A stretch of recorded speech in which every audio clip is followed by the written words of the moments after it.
The following program is rated PG. Parental guidance is recommended for persons under 15 years.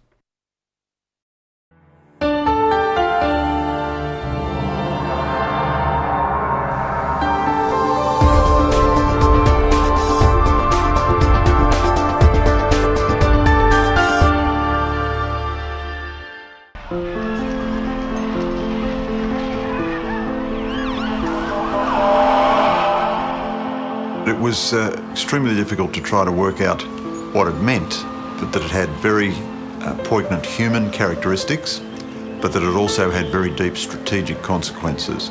I very clearly remember the minister leaning into the microphone and saying to us, "Stay, stay, New York City needs you right now." The answer that we have to be thinking about is how do we flood the marketplace with alternative narratives to narratives that would preach violence or extremism.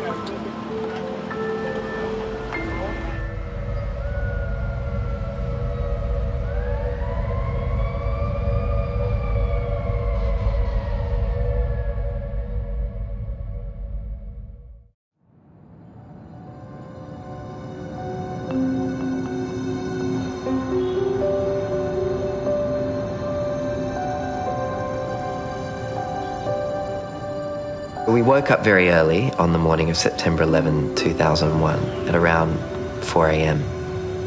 And we were actually talking about going out early for breakfast that morning. Dad had even suggested the possibility of having breakfast at Windows on the World, which was on the 110th floor of One World Trade Center. Nobody made it out of Windows on the World that morning. And the only reason we probably weren't up there was because I think at around 7:30 I fell asleep again. As my twin, Peter was an architect and he worked in the South Tower on level 91. He was a very accomplished architect. And the excitement and the opportunities in a place like New York allowed him to forge a great career. That day he was busy and he heard that the North Tower was hit on the north side. He couldn't see what was happening and he decided to stay in the South Tower, not knowing 20 minutes later another terrorist plane was going to hit his building.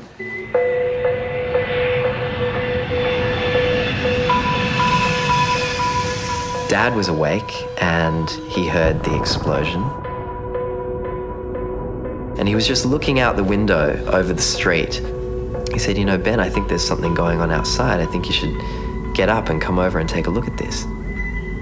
So I got up out of bed and went to the window, and sure enough, I could immediately tell that something big was happening. So I went to the phone and picked it up and called the reception and said, "Can you tell me what's happening outside?"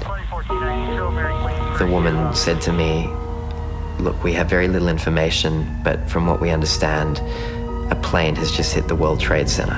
And I said to her, "But that's just next door."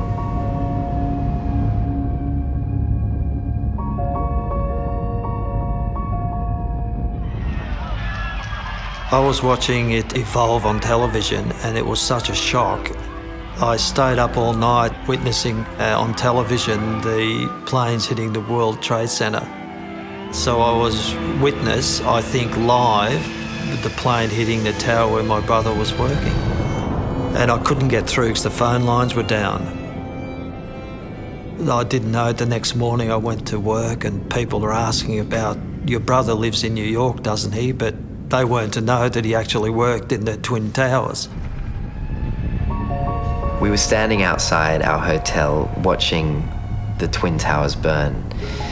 And at that stage, there was no thought that these buildings might actually collapse. I was frantically loading my camera and I took my first photograph of the North Tower burning, and this plainclothes cop was standing there and he just said, "Kid, what do you think you're doing? You gotta get moving, kid," you know.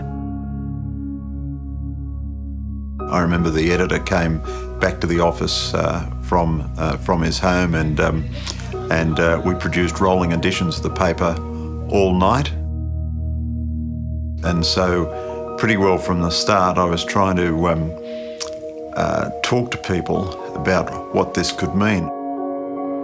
It wasn't until we had just stepped over what was, I think, half a torso lying in the middle of the road that we began to realise that there were actually body parts scattered all across the street.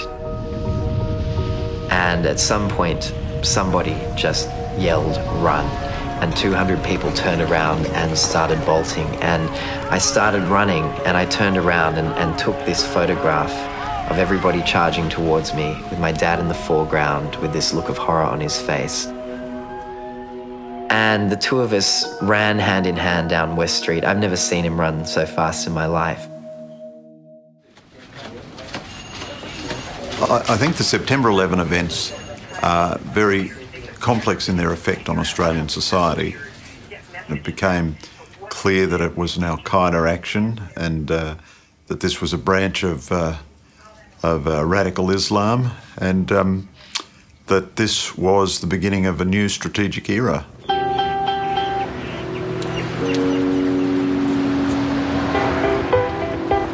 I think the way that people view Islam is maybe the thing that instantly changed. Suddenly, Islam was in the news and Muslims were suddenly in the news, Muslim communities. And that also catapulted religion into the public mind. We've seen a rise of Islamophobia in Australia, a fear of Islam and a fear of Muslims since the events of September 11. Oh, hey! Hello. How are you, man? As someone who was quite young when September 11 happened, there is a clear demarcation between like post 9/11 and pre 9/11, and I was 10 years old when it happened. But I think that the main thing was that before 9/11, nobody really knew what Islam was. Nobody really knew what Muslims were. I could, as a kid, when we would fly to Sudan, I would go up to the pilot's cockpit and we would get signatures of the pilots, and they'd give us chocolates and little planes as gifts. But after 9/11, that sort of thing just never would ever happen, and people now know the name Islam or Muslims, but they don't really sort of understand what it's about still. We were completely covered from head to toe in ash. And it wasn't until after the second tower had collapsed that we now found ourselves standing in a doorway with about 4 or 5 other people, among whom were a cop who had a radio and a woman who'd been jogging with her Walkman. And they were the first 2 people to tell us that it had been 2 hijacked planes and that a 3rd had just hit the Pentagon and that a 4th may have been shot down somewhere. And you hear the Pentagon's been hit and you think, well, this is World War III.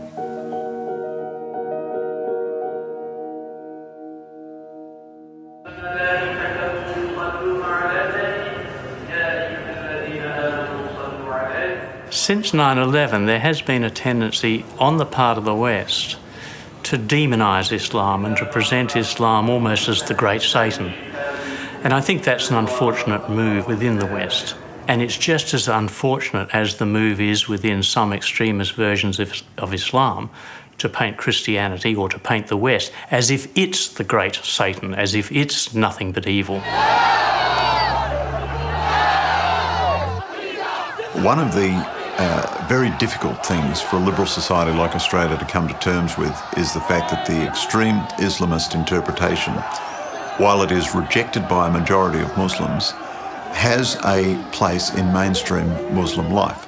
The Catholics who blow up abortion clinics are utterly rejected by all other Catholics. The Islamists who take violent action in the name of jihad generate significant minority support within the broad Islamic community. They also generate support from some Islamic governments, notably Iran, parts of the Saudi government, parts of the Pakistani state apparatus. When I see the coupling between, Islam and violence, I get really upset because I sort of think, well, where is that coming from? It's coming from a tiny minority of people who have decided to use a religion as a political tool and decided to warp it for the rest of the world, essentially. And I guess I can understand how that would make young people angry. Like it makes some of my Muslim mates pretty mad that, you know, people automatically assume that because they're Muslim they must be violent. I think that there is, for perhaps a significant minority, there perhaps is some strong anti-Western sentiments among Muslims. I think that is changing though. Going back 10 years or more, the proportion was a lot higher. That is certainly on the decline. Support for groups like Al-Qaeda and leaders like bin Laden has been on the decline for the last several years and continues to be so. It felt like a nuclear holocaust or some kind of nuclear winter or a volcanic eruption. Just, you know, the street lights had come on. People had to have their headlights on their cars in order to see in front of them. I remember seeing a businessman walking by looking like an absolute ghost. And every single tree and flower in that area just seemed dead. Everything looked dead. The first strike against terrorism as a missile barrage lands on Afghanistan. We will not falter, and we will not fail. Peace and freedom will prevail. Very quickly, I felt like, you know, George W. Bush was giving these sort of pat answers about, you know, these are people who hate our freedom. That didn't really get to the heart of any, you know, real reason as to why these kinds of events had taken place.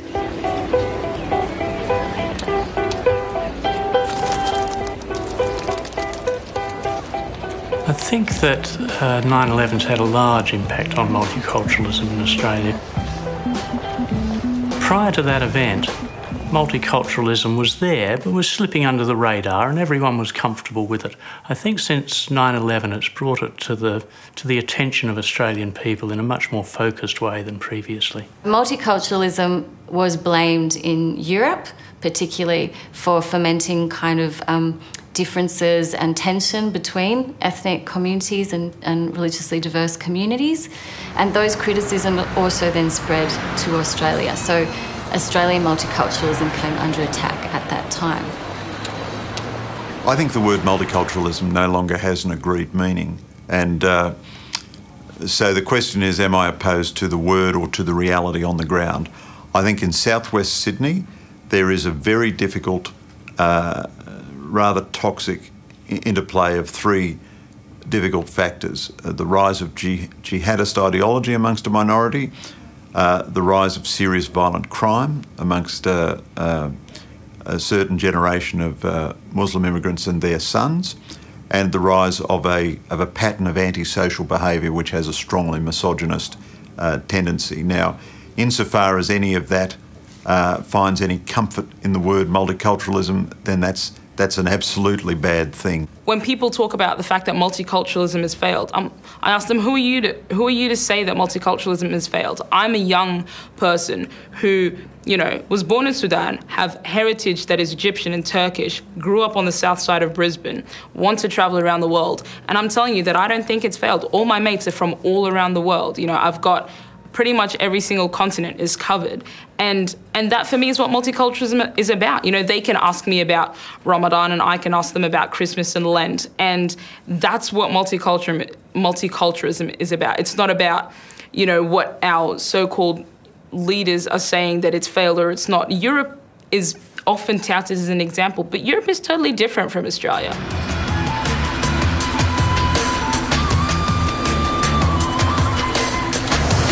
I am concerned that there are some communities where multiculturalism has perhaps allowed people to not engage as much with the wider society and remain insular. And I think that that's detrimental because I think for the wider society, when they look at those communities, there's probably a sense of suspicion and concern and perhaps some anxiety when they see, large groups of people seemingly practicing norms and values that they perhaps perceive to be different from those practiced by the wider society. There are so many good things about diversity. It's right to celebrate them, but it's not enough in the debate simply to say, hey, guess what? I like Islamic food or I like Chinese food, and I once went to a mosque, and so everything's fantastic. That level of simplistic platitude is just not enough to cut it anymore in the post-9/11 world.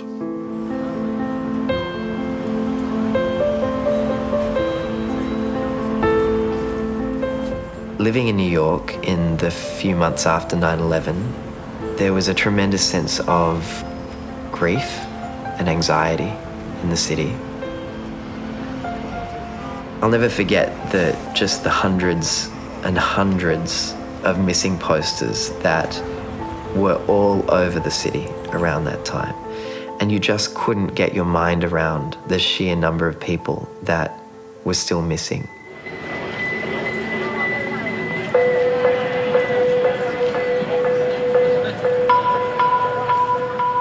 I contacted Jane, Peter's wife, who's an American. She searched the hospitals in Manhattan, hoping that Peter was so badly injured and unconscious that he was possibly in one of the hospitals without any identification. Didn't enter my consciousness that Peter's body would be found. Probably in the recesses of my mind, I just thought he'd gone to dust in Ground Zero. The shock of his body being found on Thanksgiving Day is a blessing in some ways. That his body's not there in Ground Zero, that he's been placed in the ground, and I can see him, and his body's been marked in a place.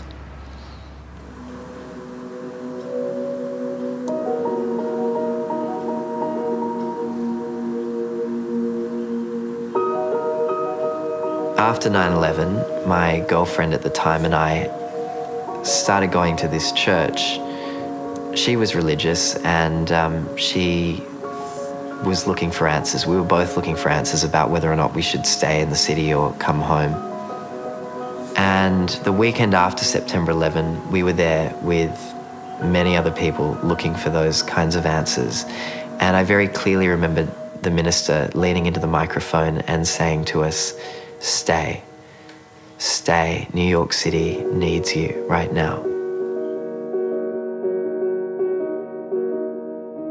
Faith is a very puzzling thing. For some people, an event like 9/11 will drive them 100 miles in the direction away from faith and away from God.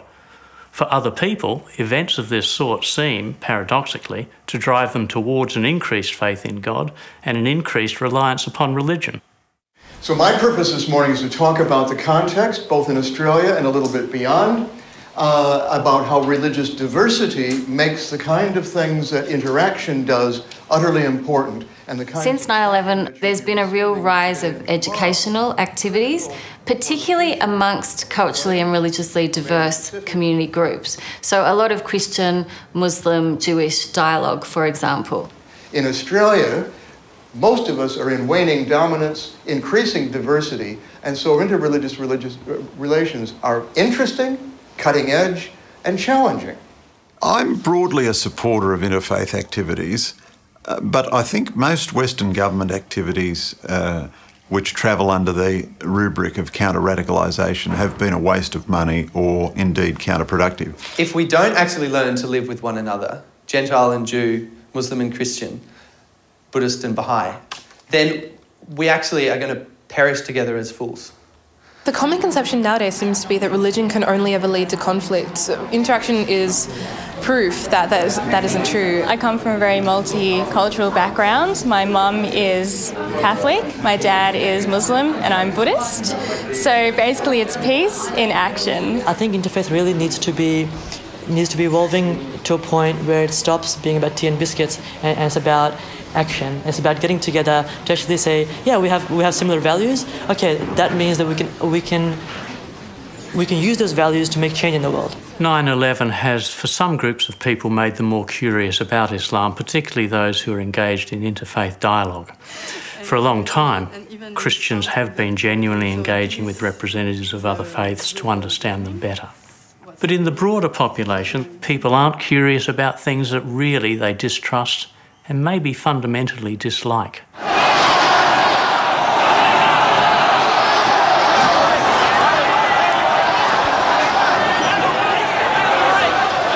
It's got to happen. Today was it.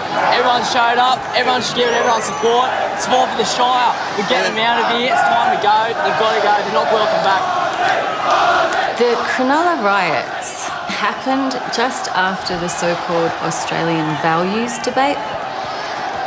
At that time, several members of the Howard government made comments that were pretty negative about Muslim communities and or multiculturalism.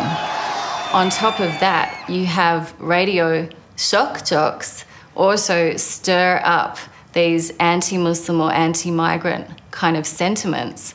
Then that's a recipe for disaster.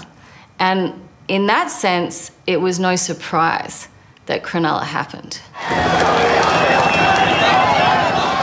Look, I think the Cronulla riots demonstrated to me that there was a lot of kind of nationalistic, even sometimes paranoia about others, ethnic and religious others, and I think that led to a lot of ignorance and some prejudices as well among certain segments of the society.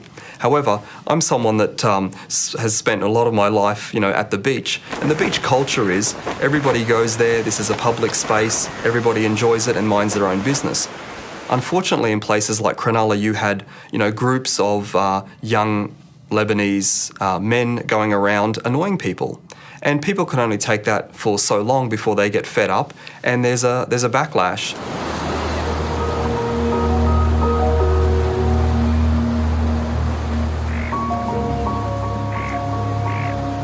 I remember looking at those towers, thinking to myself, as they were burning, it was going to have some kind of meaning to me in my life.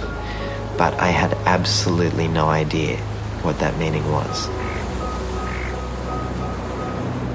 The difference between people who lived and died that day, the difference might have been a city block or somebody oversleeping or missing their train.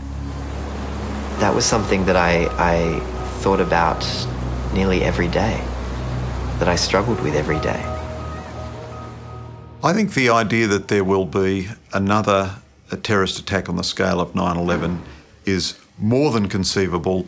It's more than likely. Certainly no guarantee. The fact that we haven't seen a 9/11 scale attack on a Western society since 9/11 is a tribute to the effectiveness of ASIO, the FBI, the CIA, MI6, and all similar agencies.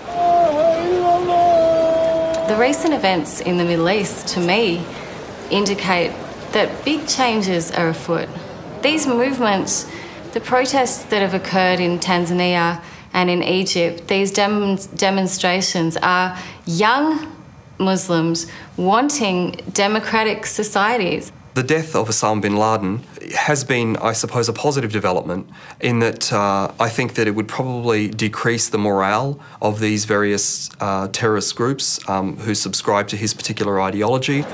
Couple that with the emerging trends in the thinking of Muslims over the last several years, I think that allows less and less space for those terrorist groups to operate, and it also allows for them to have less and less support in the broader Muslim world and in Muslim communities.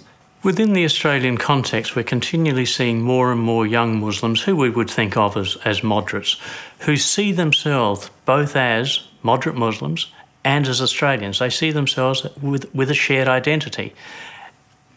And the more of those moderate Muslims that we have, the more Islam will become a natural part of the Australian context. Things like the youthquake in the North East Africa and the Middle East just prove that young Muslim people are willing to take action and are willing not only to read history but to rewrite their history. We have grown up in a post-9/11 world. How we deal with that remains to be seen, but I have no doubt that we will deal with it on our own terms.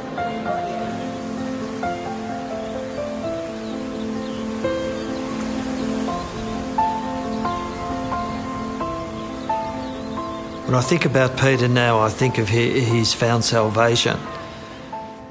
Where is Peter at the moment? I think he's right here in my heart. There are many moments in the day where I think about him, and I think about him in a serene way, moments of tranquility rather than the darkness of September 11.